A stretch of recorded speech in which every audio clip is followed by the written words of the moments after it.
Welcome to The Explainer. We're digging into a blog post that asks a really provocative question.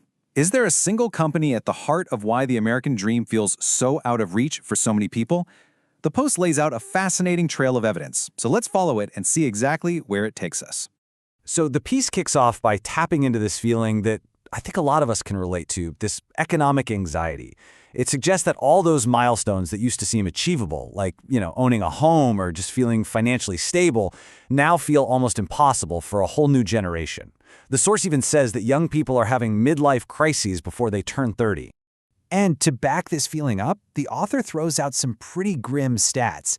I mean, electricity bills are way up, people are literally putting groceries on a payment plan, and get this, over a third of Americans can't even cover a $400 emergency.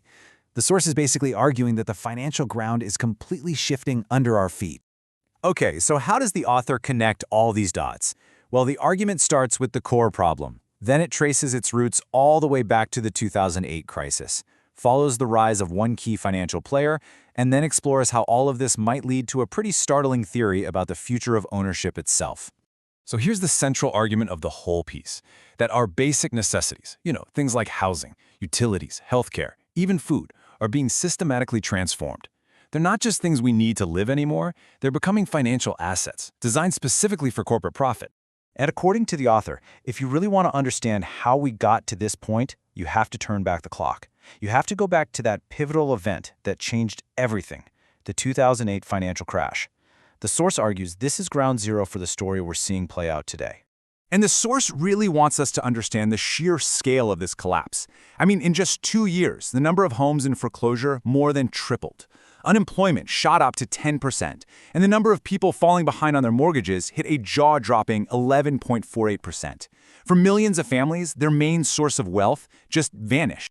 Now, at the heart of this whole crisis was this really complicated financial tool called a mortgage-backed security. To put it simply, this thing took thousands of individual home loans, bundled them all together, and sold them off as an investment. The source argues this effectively turned your mortgage payment into a chip in a high-stakes poker game for Wall Street.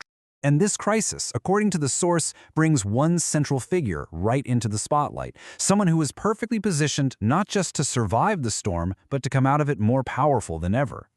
And that person is Larry Fink, the CEO of BlackRock. The source dives into his early career at an investment bank called First Boston, where he actually helped create and popularize the very mortgage-backed securities market that would later blow up the global economy.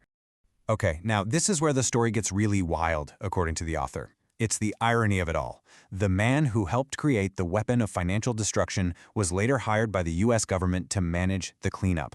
BlackRock, because of its expertise, got the contract to handle the very same toxic assets that it understood so well. This move, the source argues, cemented its power at the highest levels of both finance and government.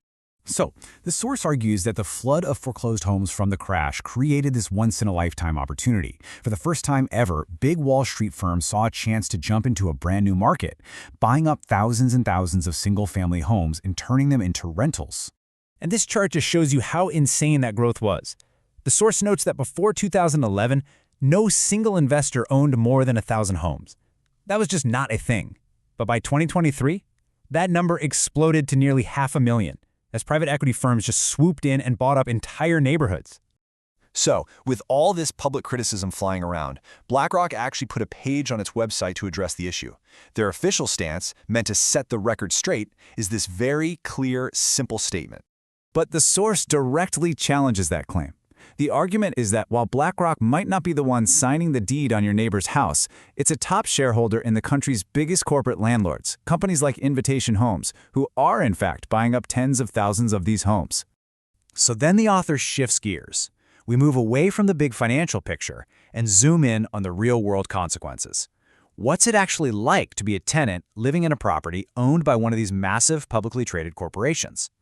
To illustrate the kind of profit-driven culture tenants might face, the Post uses this incredibly blunt quote, reportedly from an executive. It suggests a focus on squeezing every last penny out of renters, even through mandatory fees for things like smart home tech. Right, and this is where the source makes a crucial point about accountability. The FTC accused the company of collecting over $60 million in deceptive junk fees, but the proposed settlement was for only $48 million.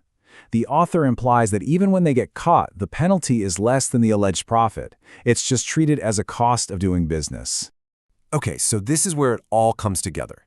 The author takes what's happening in the housing market and connects it to a much, much larger theory about the future of ownership itself. The argument is that this isn't just about houses, it's part of a fundamental shift in our entire economy. And the argument is that we are seeing this shift away from ownership and toward renting access, well, everywhere, right? We don't own movies anymore. We subscribe to Netflix. We don't own our music collections. We subscribe to Spotify. And now, even car companies want you to pay a monthly subscription just to use your heated seats. And this brings us to what the source presents as the ultimate endgame. This controversial phrase, which is often linked to the World Economic Forum, where the Post notes Larry Fink is a co-chair, is held up as the final vision, a future where the average person has been turned from an owner into a permanent renter of, well, everything. So in the end, the Post doesn't claim to have all the answers. Instead, it just pieces together this trail of evidence, starting with the 2008 crash and leading all the way to today's rental market. And it leaves us to think about a really powerful question. Is the dream of ownership being dismantled on purpose, one asset at a time?